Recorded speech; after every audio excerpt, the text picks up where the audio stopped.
بلایا جاتا تھا تو رک جاتے تھے.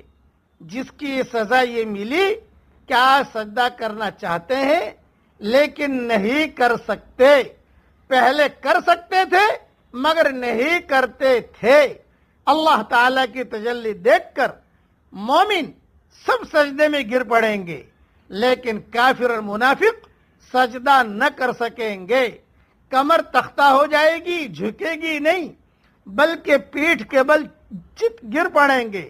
یہاں بھی ان کی حالت مومنوں کے خلاف تھی، وہاں بھی خلاف ہی رہے گی.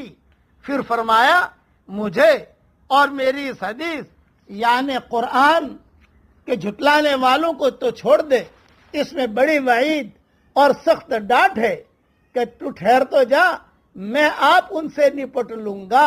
دیکھ تو صحیح کہ کس طرح بتدریج انہیں پکڑتا ہوں، آہستہ آہستہ پکڑتا ہوں.